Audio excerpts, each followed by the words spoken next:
Renee Wise. That's our station manager here at the Boston Praise Radio and TV Network Kingdom. Greetings and God's richest blessings be multiplied to you and yours. You're tuned into another segment of Healing Our Land's live interactive broadcast exclusively here on the Boston Praise Radio and TV Network. You can give us a call at 617-282-0685. You can join us via www.bostonpraiseradio.tv. We're also on Pastor Bruce Wall's Facebook page. Finally, you can write us at 670 Washington Street, Dorchester, Mass. 02124. I'm live here in the studio with my special guest. I should say Professor Randall Foote. How are you, sir? Very good. Pleasure to be here with you. Thank you. Thank you.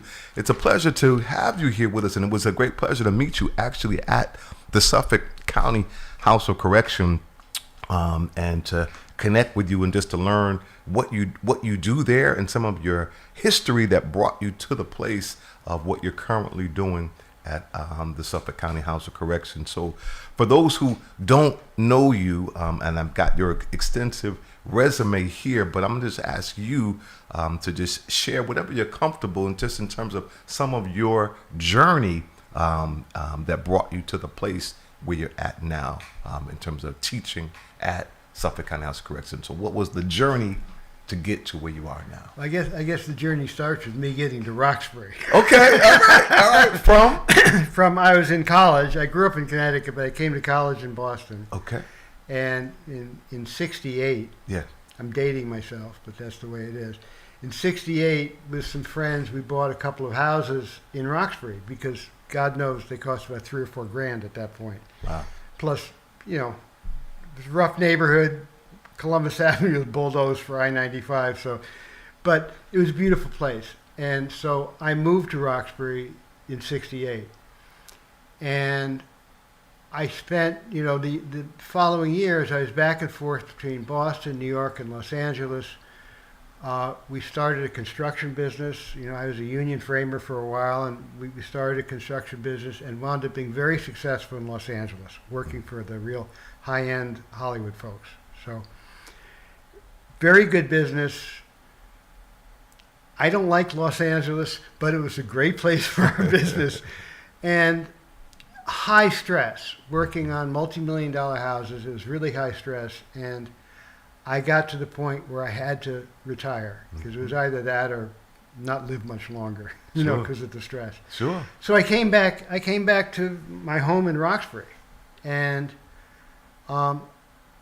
I've always taught in some way, working with kids and tutoring and like that. And I always loved doing it, but I never had the time or the opportunity to really get involved. And one of my nieces was teaching government at Roxbury Community College and was about to leave and recommended me to the dean, wonderful woman, Nancy Teal, and I was hired.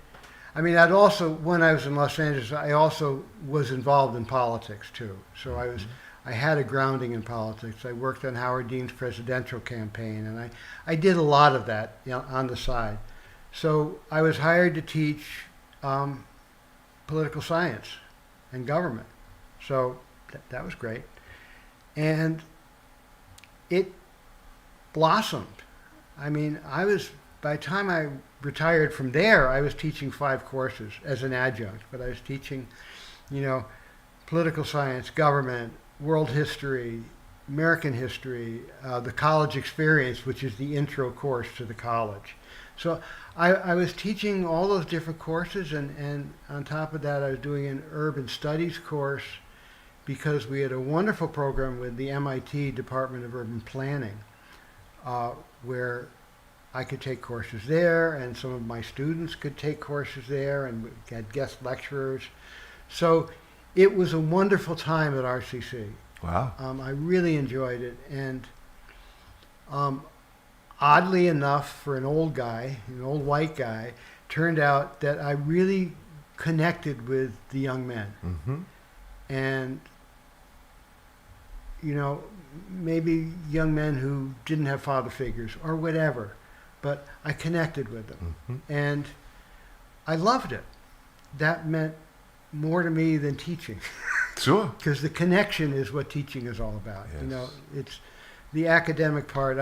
I'm not an academic kind of guy, you know, trying to teach that. You know, I teach to get relationships, and I teach to give young men and women, you know, a background in the world they live in. Mm-hmm. Because if you don't understand history, you don't understand the present. Mm-hmm. It's just all stuff floating around. And if you don't understand, you know, government and like that, you don't understand the world that we're living in. Mm-hmm. So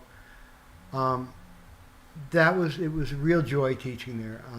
I got older, as we do, and I retired from RCC. I had started before COVID. I was doing some tutoring out at Shirley, you know, Shirley Medium, Mm-hmm. and just to kind of see what it was like. I was working with the Concord Prison Outreach folks, just to see what it was like. It was a hellish drive to get from Roxbury to Shirley at like 5 in the afternoon. It all ended in COVID. But then after COVID ended, I really wanted to get back to doing something. And I talked to my dear friend Rachel Rollins, who's my next door neighbor. Wow. And I said, you know, what can I do? How can I help here? And she suggested the county jail, and she talked to Sheriff Tompkins, who graciously brought me on. So I volunteer there one day a week. Beautiful. And I'll tell you that it's the men. Those guys are the brothers of the guys I talked at RCC who just took a different turn. Mm-hmm. I mean, they're the same folks. Mm-hmm. And so I love doing it, you know, and it's a pleasure. It's very rewarding, and they seem to like it. Sure. And, you know, I had Rachel in once to talk to them, and they loved her. Sure. Sure. So I just really enjoy doing that, and it's a real opportunity. So what you're doing presently, you said, so every Friday. Every Friday at 9. At 9. And so, is it a curriculum? Is there like a period of time that the curriculum, or they get certificates, or is it just they come when they want? Like, how does the format? They come and they all get good time for it, Okay. which of course is important to them. But I run it. It's a college level course. I'm running it as a college level course. The county jail has a wonderful education program. Yes. I mean, they're great at getting high set certificates for Mm-hmm. men and women. They're really a good education program. But this was a college level course that they could take. The way I run it, I mean, it's very similar to the courses I taught at RCC. And basically, I block out a semester, of like 3 months.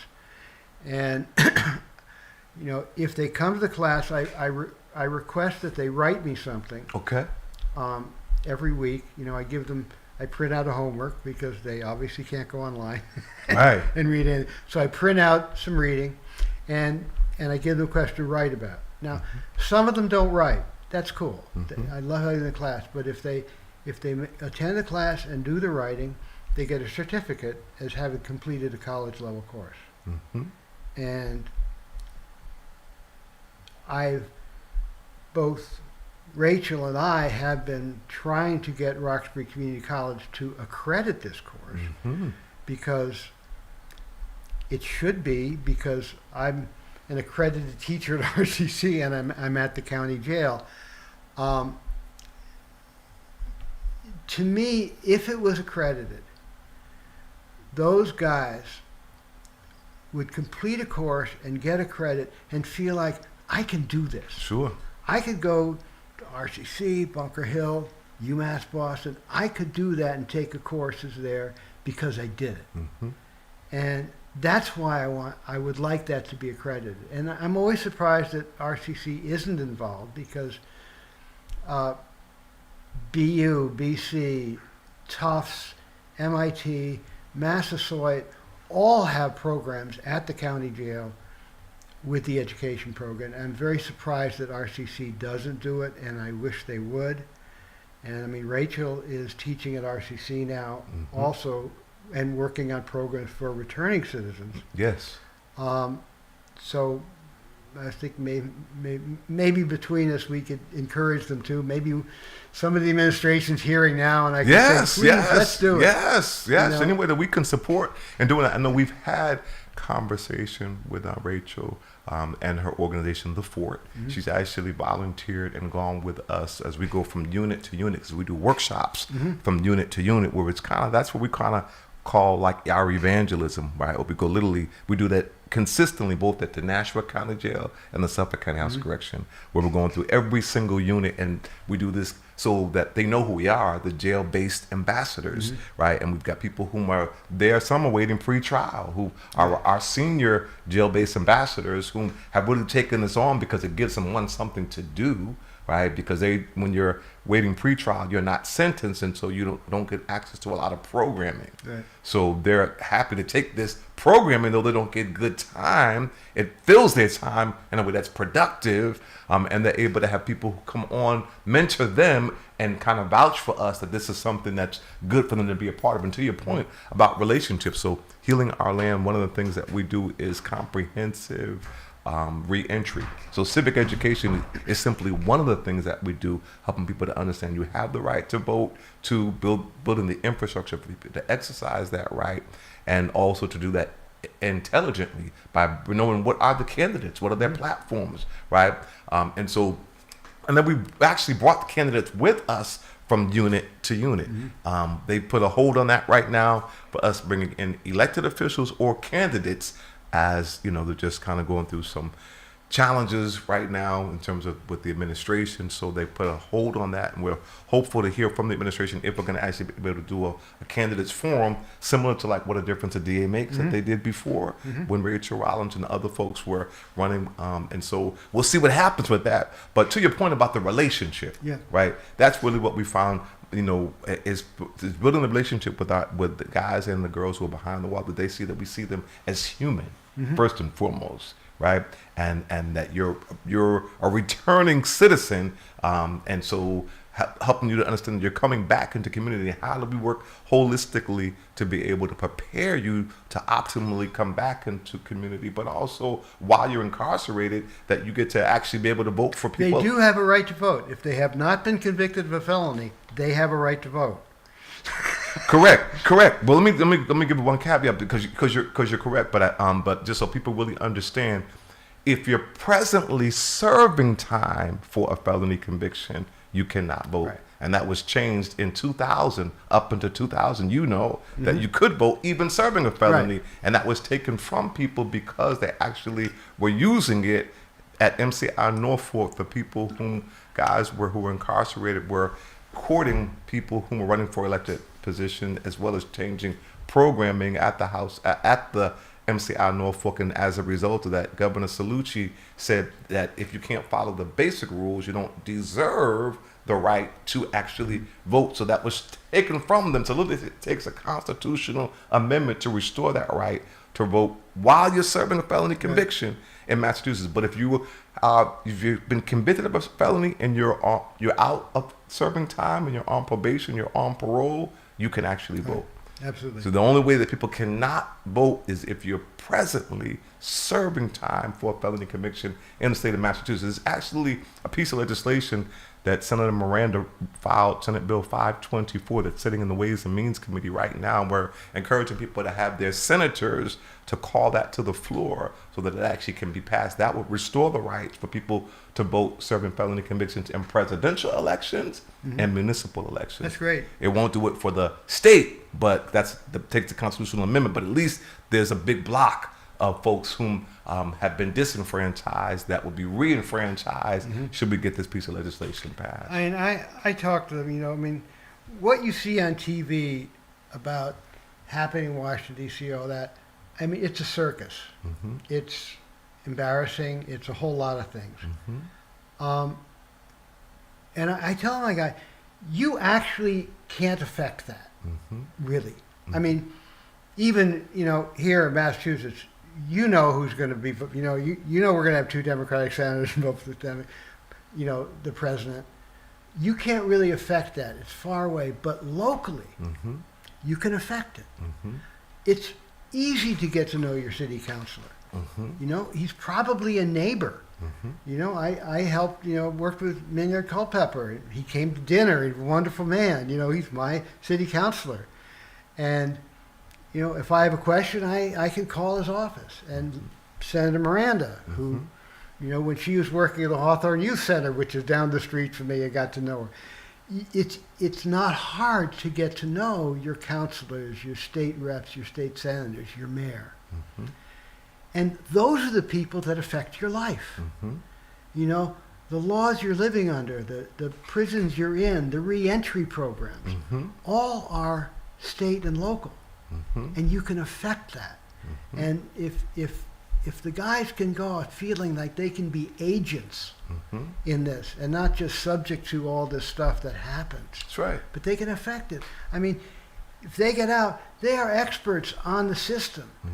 And you need people advising city councilors and the mayor about how the reentry programs are working or not working. Absolutely. You know, they can do that or whatever they're interested in. You know, you can volunteer, you can help. Then if something goes wrong, you can call somebody. I mean, my city councilor for years was Chuck Turner, who lived across the street from me. Wonderful man. You know, troublemaker. Good troubles, you know, and I knew if I needed something, I could call his office. Sure. You know, and you guys got to know that. And I say guys, ladies too, but I'm teaching guys, and those are my relationships, and you know, they have not lost their rights. You know, they get out, they have their rights. They're all there, so they should enact them. So I'm curious. I mean, so one, with that said, the rights that they have. So one, when you're teaching, does that include the history of what I just stated, that here in Massachusetts you actually could vote, even serving a felony conviction, like Vermont and Maine and D.C., right? Up until 2000. Is that something, because many people don't know that actually was the case, and that was changed in 2000. That right was stripped, so I'm just curious, in your course, one, is that something that you do teach? I do teach that, and coupled with the fact that there are a significant number of states that if you commit a felony, you cannot vote. Yes. And that's a way in some states of clearing the voting rolls of people that might not vote for the preferred party. So I do talk specifically that in Massachusetts, you know, you've only lost the right if you're convicted and you're still here. It would be wonderful if we could change that. But when you're out, you have all the rights that you've had, you know. And when I teach, you know, I teach a course in, you know, how the government developed the Constitution. I spend a lot of time on the Bill of Rights, the important Supreme Court decisions, you know, like Miranda, that have expanded the rights, because they should know those. You know, they should know where they come from. What about the 13th Amendment? I recently learned about the 13th Amendment via Charlie Sullivan, the president of the Citizens United for the Rehabilitation of Arrington International Group. He actually sat right in that chair. Luis Carcione, the former president of the Massachusetts chapter, interviewed him, and he actually had a pocket-sized constitution that he pulled out and read it there verbatim. And the essence of it basically said that slavery was abolished with the exception of those who've been convicted of a crime, right? And that's not even a misdemeanor or a felony. That's just a crime, right? So for all intents and purposes, the U.S. Constitution states that this is a relic of slavery, that slavery. So for all intents and purposes, anyone incarcerated across the United States is relegated to the status of a slave. Depending on the state laws. Okay. You know, the Constitution, the Bill of Rights is not saying that you have lost those rights. Okay. It's just saying that you're not guaranteed those rights. Okay. Like in Massachusetts, you know, like you say in Vermont, if you're convicted of a felony and in prison, you can vote. Right. So it's up to the states, and the example, of course, is that during the whole Jim Crow period, that was used to perpetuate a form of slavery, you know, in the South. You know that if you're not doing work that's approved, you're going to jail, and then you're going to work for somebody else. You're going to be shopped out and work. So it is a distinction that was horribly misused at the time.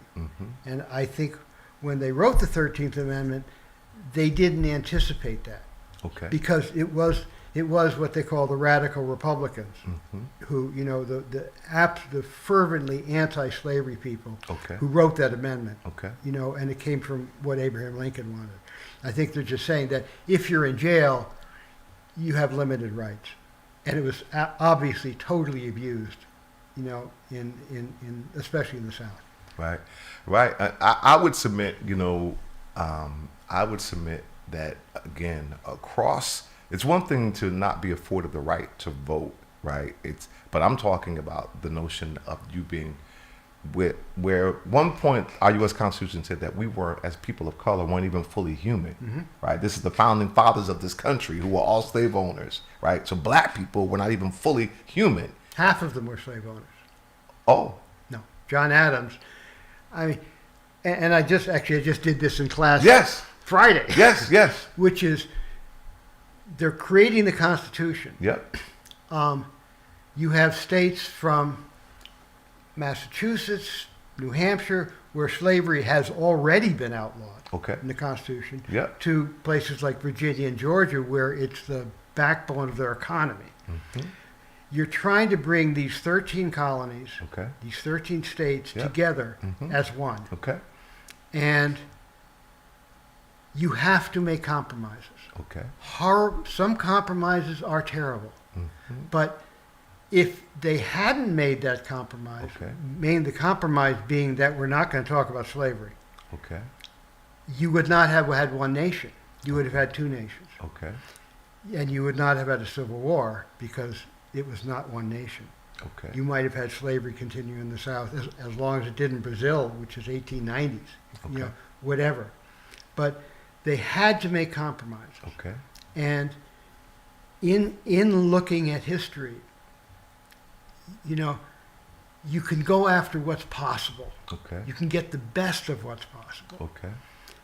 And, the people who wrote the Constitution knew they had not dealt with something that had to be dealt with. I mean, John Adams, who hated slavery, from Braintree, Quincy here, accepted it. He hated slavery, but you couldn't have a United States that ended at the Mason-Dixon line. You wouldn't have had a United States anymore. You would have had two countries that probably would have spent the next 200 years at war with each other, like the European countries. Thomas Jefferson, complex man who wrote All Men Are Created Equal, and had children by Sally Hemings. He said, I fear for my country when I reflect that God is just. He knew that there would be a reckoning. And a lot of them knew there would be a reckoning.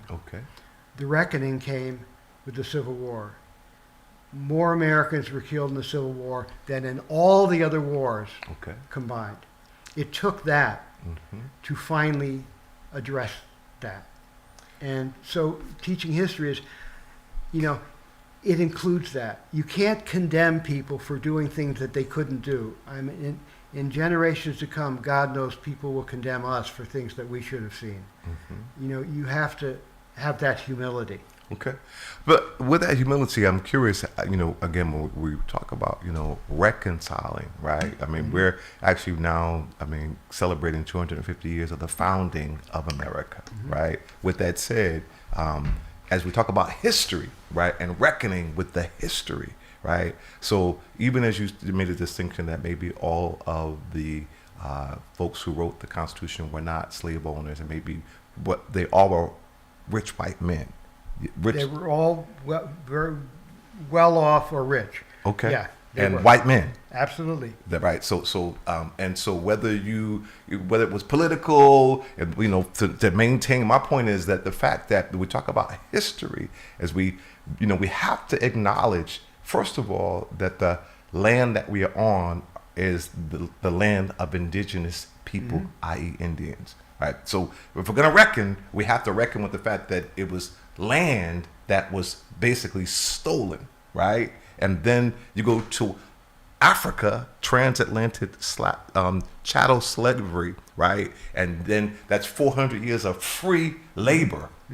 Right. And so even with, and then you have this 13th Amendment that still is intact to date that affords a modern day free workforce, right? So people are, poor communities are over policed, over sentenced, right? And poverty is something that continues to drive the prison industrial complex. Absolutely. So as we talk about just history, I just think it's, because this is the things when we're particularly going behind the wall, right? And I find we always do a land acknowledgement. We always do a labor acknowledgement. That kind of sets the tone. And we do it in a restorative justice style practice that we sit in a circle because these are practices that were indigenous of people coming together in community, right? Even people who don't agree could sit in circle and one person speaks and everybody actually listens because you respect the talking piece. Right. I mean, I find it amazing, the restorative justice practice,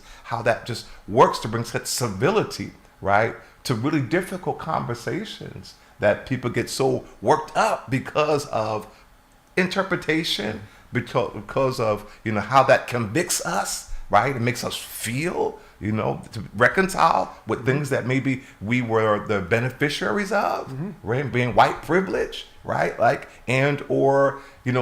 acknowledging, like DEI and so these other things that they don't want to talk about and don't want to, we're erasing history, right? And so I just think it's so important, particularly as a professor who's teaching history. And then, as you said, if we don't know our history, then we are doomed to actually repeat it. Yeah.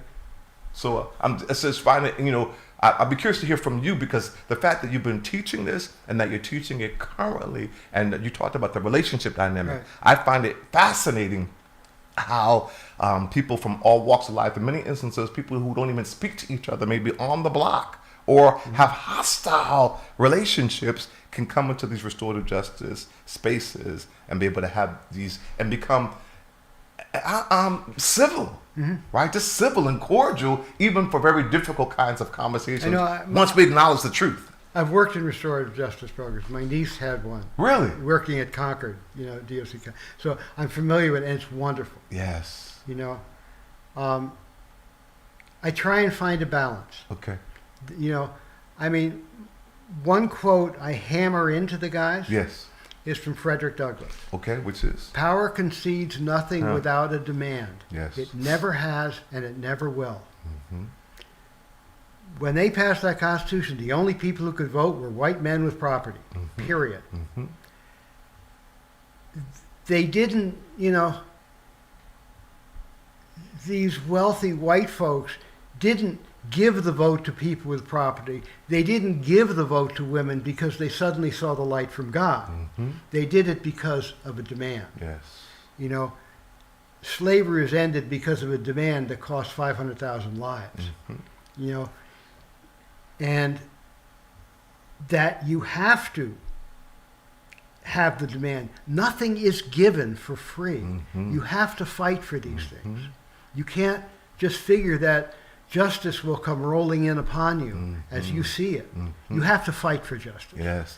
And the story of the country is progressively becoming more and more just. It's progressively trying to live up to those words that were written in the Declaration of Independence. And we have still failed.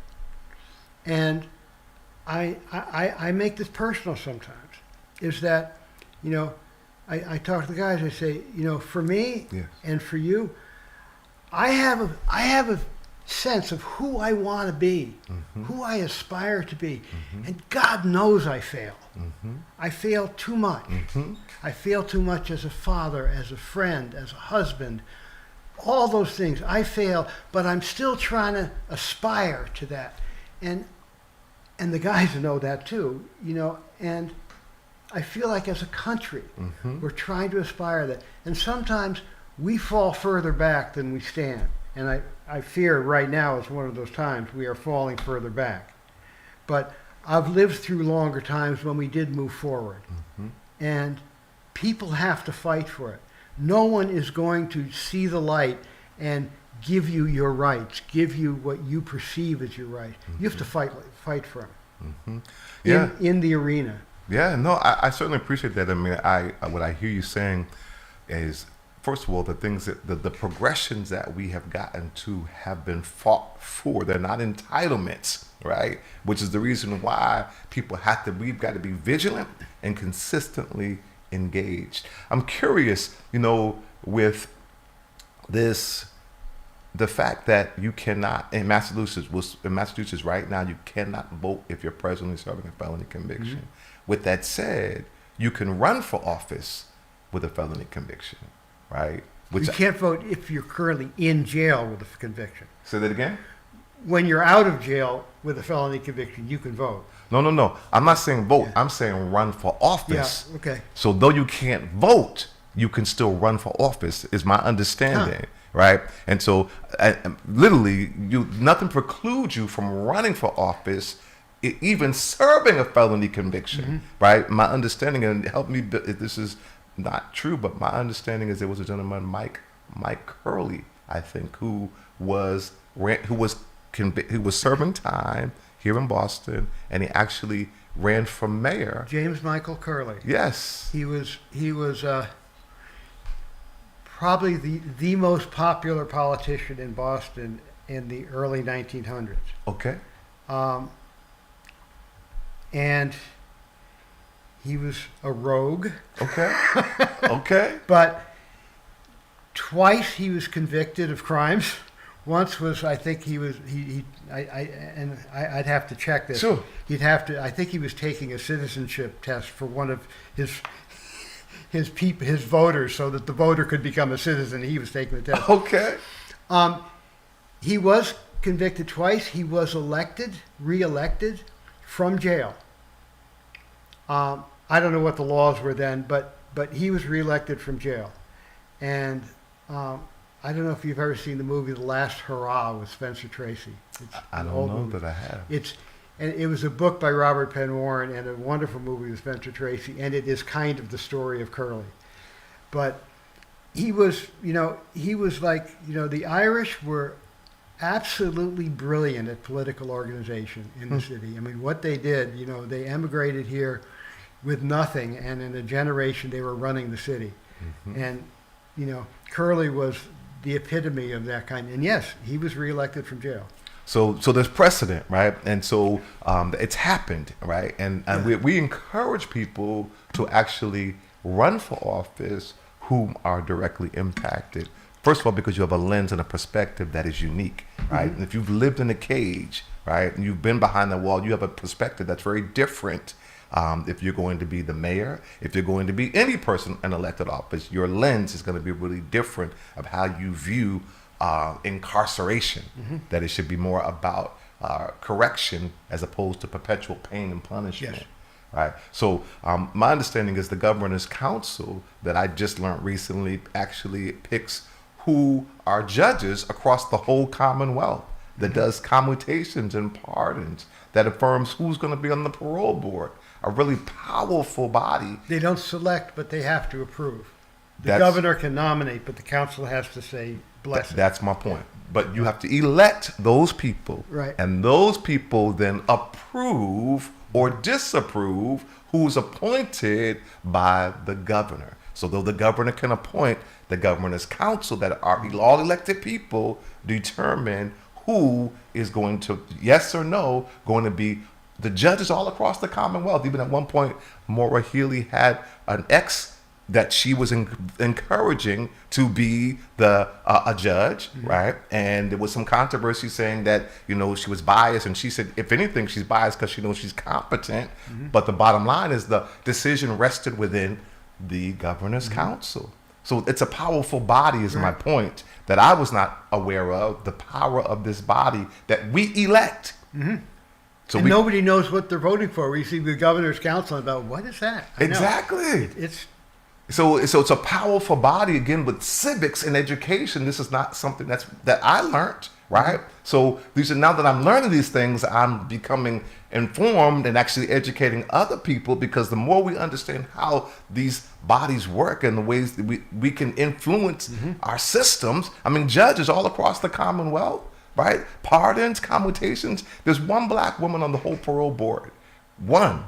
And she was appointed by the mayor, by the governor, but she had to be vetted by the governor's council. Right. And so there's not one person on the governor's council who's a person of color, not one person who's been convicted of, who has served time. So none have that lens. Right. Right? So this is important. There's been Stacey Borden, who's actually run once, I believe she's running again for governor's council as a person who's directly impacted. Andrea James is running for governor as a woman who's directly impacted.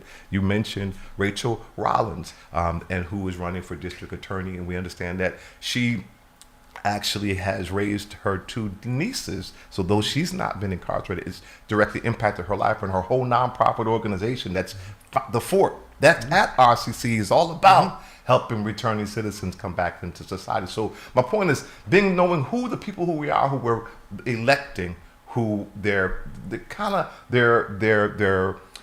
platform, right? Their experience, right? Who they are as a person. I mean, Rachel Allen was the first, I believe, woman of color that was a district attorney, right? First woman of color, yeah. Okay. Yeah. And then we understand she ascended to, was tapped for the federal level, and then came back and then started her own nonprofit. And now I know when she came with us behind the wall that a lot of the guys and the ladies were encouraging her to run again. My guys, she has spoken at my classes, and the guys loved her. Sure. Sure. I mean, she relates, she connects, she understands. She's had brothers and sisters who've been in that system. Correct. Which is why she's raising her two nieces, who are wonderful young women. Yes. Yes. And yes, she understands it. And the guys know that. Sure. You know, oh yeah, I knew her brother when he was a cellie of mine. You know, they can relate, and Rachel can relate to them. And we need people like that who know that from reality, not from books or thinking or whatever. You know, we need people who can viscerally understand that. I voted for Stacey Borden. I like her. I've met her a number of times. I would absolutely vote for her again. She's a wonderful person. She's a wonderful woman. She is, and now she has her New Beginnings, which was a program that was the only program that was trauma-informed for re-entry for women, and now that's shifted into, or morphed into, a day center, a day program for those who are directly impacted.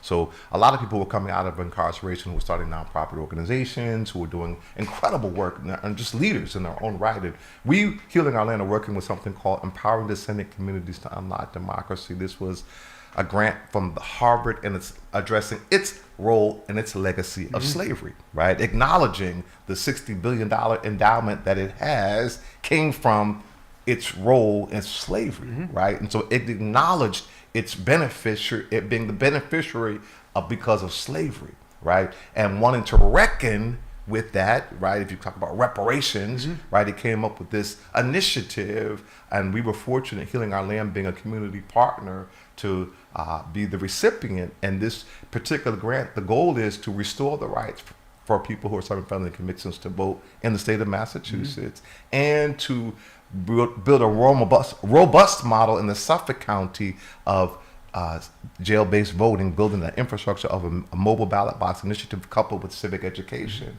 and model and replicate that through every county throughout the Commonwealth. So it's two-pronged: one, re-enfranchising a voting bloc that's been disenfranchised, and two, to be able to build the infrastructure and the capacity within every house of incarceration for people that exercise that right, and to do that intelligently via the civic education. So that's our goal, and we want to work with you. I'd be glad to help. I mean, I love it. You know, I'd be glad to help to the limit of what I can do. Sure. But no, that's somehow this is where I wound up. Yeah. And I am so appreciative that I can help. Yes. That I can connect. Yes. And you know, I'm glad to help in any way I can. Amazing. You know, it's you know, like I say, the guys I'm teaching in jail are just the brothers of the guys I taught at RCC. Yes. And almost all of them, they just know they screwed up, and they want to get out, take care of their kids, make a new life, and whatever we can do to help them in that, it's really important. Amen. We've all, I've had my issues in life. Sure. But by the grace of God, right? And grace of God, and certainly my grace of my wife to a certain extent too. Okay, that I've too. been very fortunate to be married for 45 years. Congratulations. That is a blessing.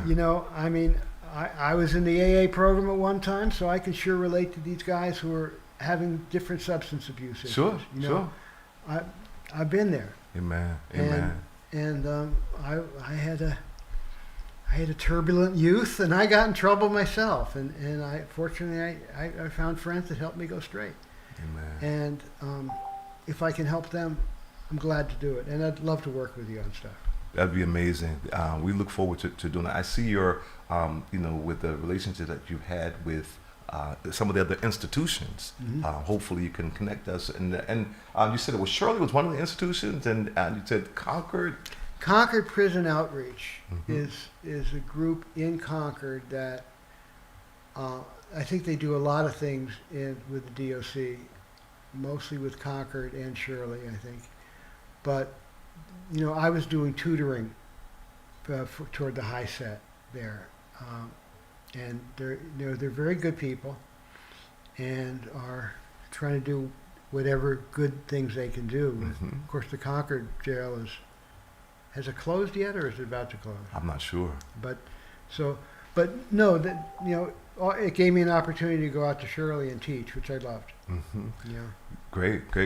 So interesting with Stacy Borden and New Beginnings, they had something. Ben Thompson, who works with her, who formerly worked for EOPS, and actually he's directly impacted himself. Believe it or not, he's a survivor of Attica. Very interesting, resume, if you will, or journey. Mm-hmm. But he's a gentleman, and he had something called the Leadership Academy, and virtually we were actually able to go behind the wall at MCI Shirley. We were able to go behind the wall at Boston Pre-Release, and at MCI Norfolk. And they were trying to get it approved for Framingham as well. But virtually we would go and we would be able to do education around reentry behind the wall. So that whole virtual component, and I know as you said before, that's something that Rachel Rollins has been talking about, being able to have classes virtually, and she supporting those via the fort while folks are incarcerated at South Bay, and then when they come out of South Bay, they can be enrolled in the brick and mortar institution and continue their education with support in community. So I went to a conference and it was talking about the impact that education and supportive community has on those who are incarcerated, successfully coming back into society. Literacy, right? That becomes a big thing that people get intrigued, right? Maybe people who are illiterate, but literally learnt, right, in prison via education programs and support of communities to be able to find their passion and their voice that made sense and stuff that resonated with them telling their own stories. So RCC is this gem, right? That's right here within our own community that we've got to push really to maximize this, to really this vision to come to fruition. Partnering, as you said, we've got Tufts and some of these other programs. MIT, Tufts, BU, MIT have really wonderful programs working with prisons. With the DOC. Yes. And with RCC or with Suffolk Jail. MIT is there. I think it's a program where it's partly virtual and partly in person. And, I do not understand why RCC, which is the natural community college for most of the people that are in the jail, it's down the street. Yes. I don't understand why they have not done that. Whether or not they want me to teach it, whatever. Sure. But to have a course there, and I give these guys certificates, and they feel, oh yeah, I can show this to parole officer. I can show it to somebody else. Like, I've done a college course, and they're proud of it. Sure. They worked hard for it. Sure. And it means they know they could go to RCC, they could go to UMass Boston and take courses. No, I think that this is it's a great vision and one we need to continue to collaborate on to be able to come to fruition. And I think one of the ways, obviously, is our elected officials, right? Is people encouraging them to, and I don't know the influence that that the elected officials can be able to have over RCC. I'm not sure if you. Well, Sheriff Tompkins, who was sheriff of the jail, Yes. was chairman of the board of trustees Yes. at RCC. Yes. And I haven't understand why he didn't connect the two parts of that world.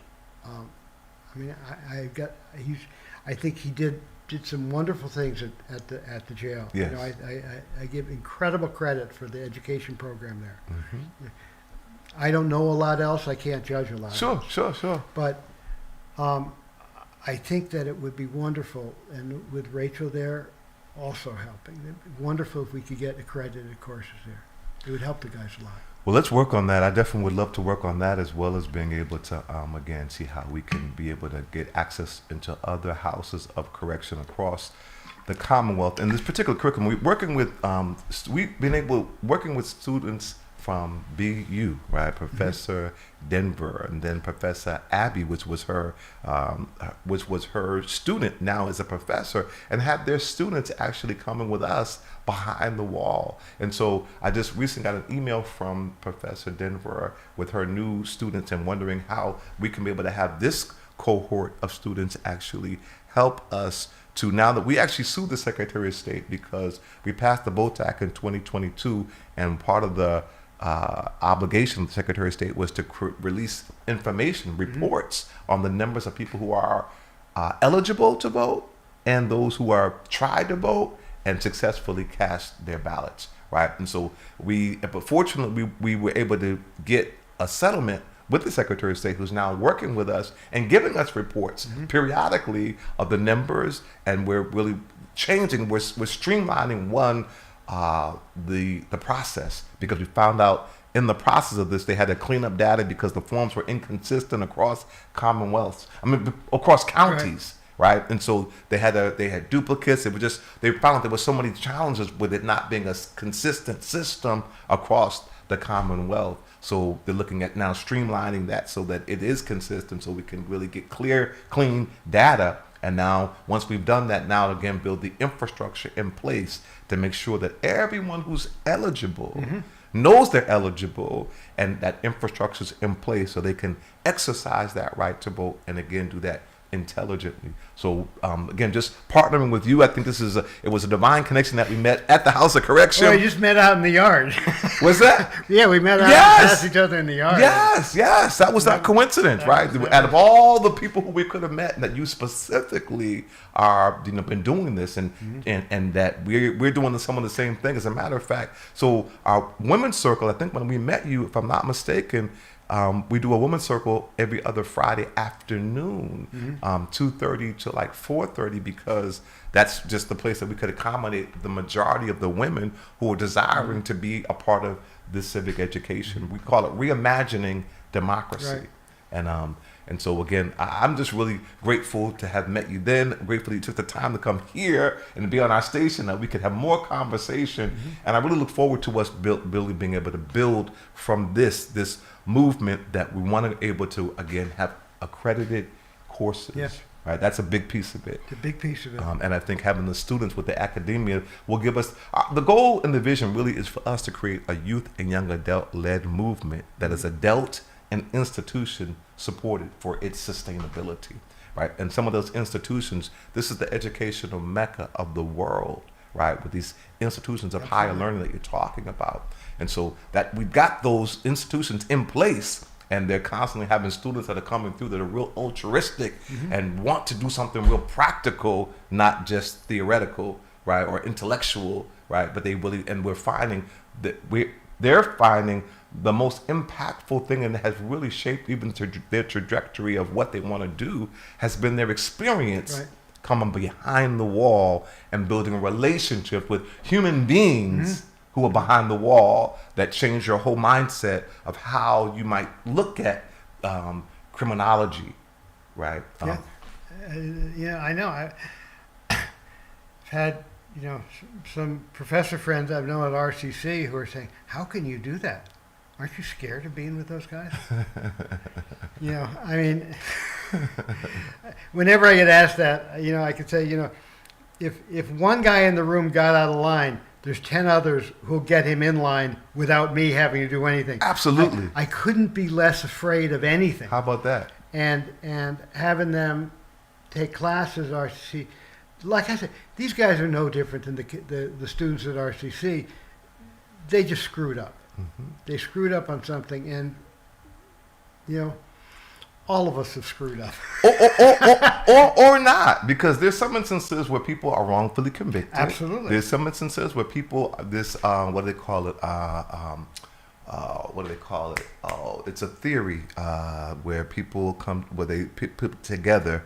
Oh, what do they call it? A lot of people are dealing with this, where you are swept up with a whole bunch of other people, Mm-hmm. and they call it joint venture is what they call it.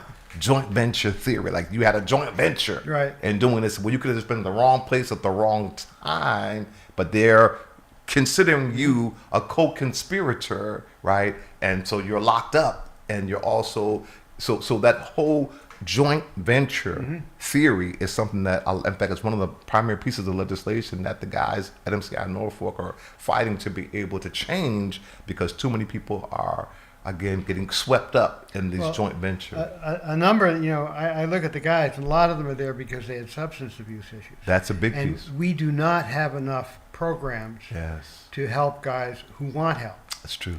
And, I've asked my guys, okay, you give me a program of what we should do with mass and cash issues. Yep. To most of them, they say what you should have is at least 60 days mandatory rehab program with no criminal charges, but you're stuck there and you have to do rehab.